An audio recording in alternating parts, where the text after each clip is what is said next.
ता समाज केते उपकार दउची समाज पाए केते उपकार आसुची आपण माने निजे अनुभव करते। निश्चित भाव रे आमे सब बेले कहूचे आमे आज का डेट रे समस्ते उपदेश दउचे समस्ते कहूचे छाई दरकार गछ लगेया पानी के प्रस्तुत नुह समस्ते कहूचे प्योर गाई क्षीर पीवा किंतु गाई पोषिया पाई केही प्रस्तुत नुह समस्ते बिना सारयुक्त खाद्य खाया पाई चेष्टा करते किंतु केही चाष करबा पाई प्रस्तुत नुह। एवं आ गोटे बड़ कथा कहिबा आपण मान सुनिले आश्चर्य हेबे समस्ते सुगुण संपन्न बहुटिया खोजुछन सुगुण संपन्न बहुटिया खोजुछन पुओ पाई किंतु झियो जन्म करिया पाई केही प्रस्तुत ये वास्तवता सेही वास्तवता भीतर रहिବାକୁ पड़िबो सेही वास्तवता भीतर जीवाक पड़िबो। एवं जहां आजिका डेट रे आयुर्वेद आपण माने सुनिले आश्चर्य हेबे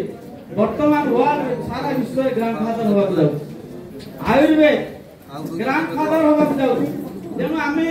आयुर्वेद आपण पाखरे टंका सुना रूपा थाई पारे किंतु जे स्वास्थ्य नहीं से टंका सुना रूपार किछि मूल्य नहीं। आपण को 21 प्रकार व्यंजन करके जाई जे स्वास्थ्य ठीक नहीं ताले सर से 21 प्रकार व्यंजन रे किछि मूल्य नहीं। ठीक से भली भाबरे स्वास्थ्य ही सबठार बड़ संपद स्वास्थ्य ही सबठार अमूल्य संपद जे स्वास्थ्य अछि तो सब किछि अछि। तेनु आमे समस्त महा संग्राम रे शामिल होइछे ए महा संग्राम रे आमे एकत्रित हई आपण माने समस्त खाइछन त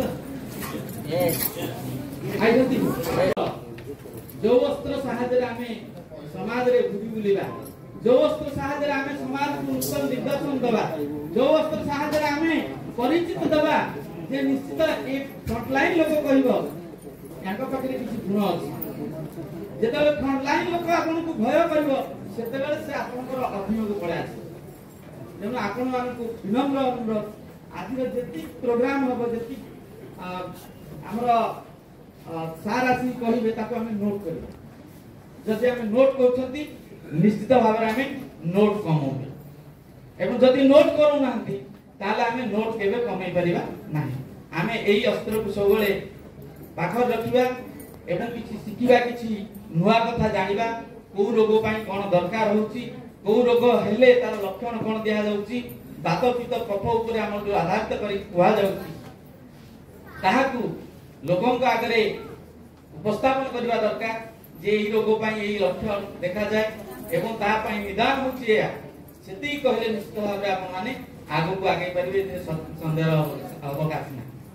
तेणु निश्चित भाव रे आपण माने मु भाबुची आजिर दिन आम जीवन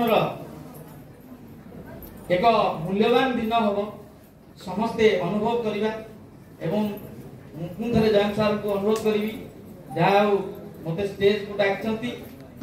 बहुत बहुत धन्यवाद। जय जगन्नाथ वेलकम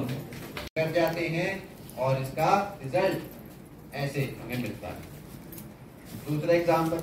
यहाँ पर है कैंसर के बारे में। यहाँ पर आप देखेंगे हार्ट की बीमारियां शुगर की बीमारी। शुगर तो ऑलरेडी आप समझते हैं हमारा देश